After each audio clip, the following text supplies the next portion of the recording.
देखिए हर खबर यहीं पर, सब्सक्राइब कीजिए TV9 भारतवर्ष। आपने ये शुरुआत में ही कहा कि शीलकांत जी भी मेरे साथ मेरे ही जैसे राजनयिक रहे हैं, लेकिन उन्होंने ये कहा कि आपने इस वक्त जो स्टेटमेंट दिया है उसमें पूर्वाग्रह है। लेकिन फिलहाल मैं दूसरी खबर की तरफ आपको ले जाना चाहूंगा जो इसी बड़ी खबर से जुड़ी हुई खबर का हिस्सा है।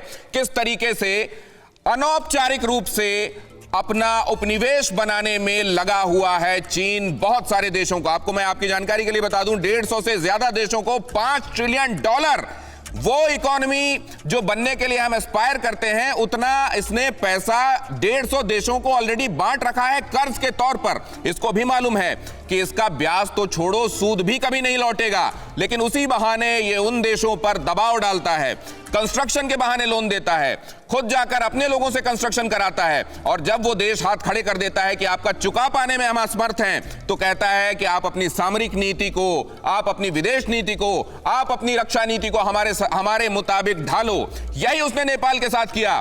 पाकिस्तान में ग्वादर पोर्ट से लेकर पाक ऑक्युपाइड कश्मीर से जो चाइना पाकिस्तान इकोनॉमिक कॉरिडोर बन रहा है, उसके पीछे भी यही मंशा है। हम्बनतोता श्रीलंका में जिसमें एयरपोर्ट बनाया जाना है, जिसमें वहां पर पोर्ट बनाया जाना है, सड़कें बनाई जानी है, $43 अरब यहां पर कर्ज के तौर पर श्रीलंका ने लिया और वो लौटा नहीं पाया, जो कि होना था कि वो लौटा नहीं पाना था उसको।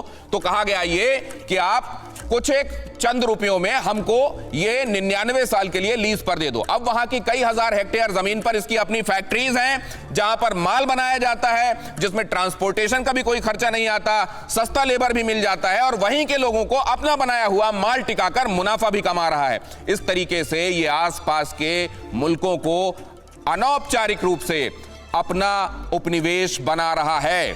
आज का दौर बदला हुआ है। यहां जंग सिर्फ बंदूकों से नहीं लड़ी जाती, यहां बहुत सारे टैक्टिक्स होते हैं, और उनमें से एक टैक्टिक है ट्रेड टैक्टिक्स भी।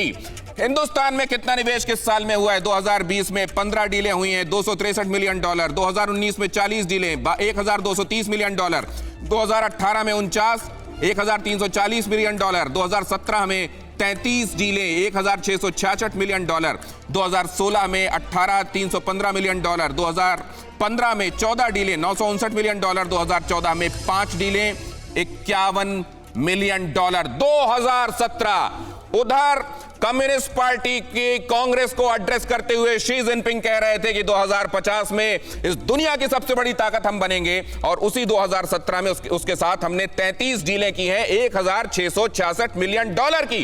के शर्मा साहब बताइए। हेलो सर, ये क्या दिखा रहा है? नहीं, देखिए, जो आर्थिक जो से हमारे मामले थे वो तो चल ही रहे हैं, उसमें कहीं उसमें विषय नहीं है। मैं एक बात पे आना चाहता हूं, जो आपने मीम अफजल साहब से पूछा और उन्होंने कहा कि थोड़ी स्पष्टता कर दें विदेश नीति के मामले पर।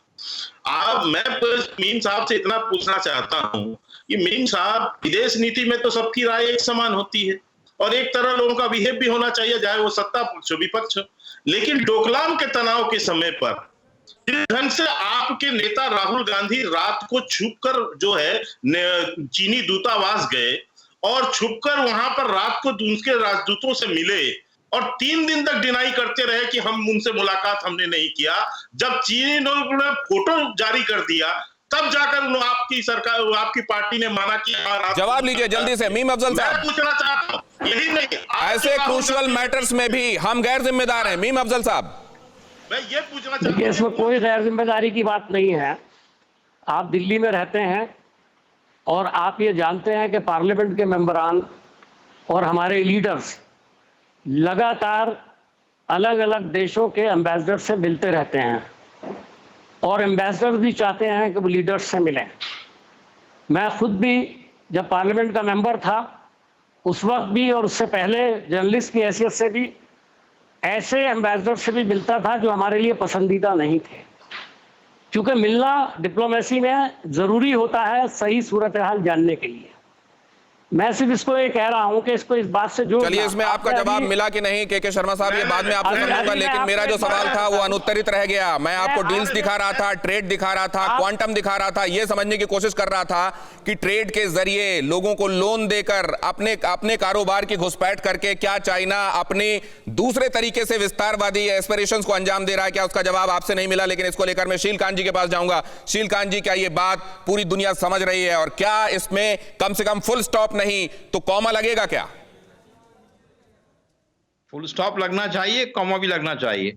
हमें अभी तक जो हम लोग कर रहे थे चाइना के साथ वो ट्रेड था, तो ट्रेड में गिव एंड टेक होता है, दोनों को फायदा होता तभी ट्रेड होता है। ऐसा नहीं कि वो हमको बेच रहे हैं और बिल्कुल सड़ा हुआ माल बेच रहे हैं और हमारे किसी काम नहीं आ रहा है, ऐसा नहीं होता, नहीं तो बाजार में बिकेगा नहीं वो।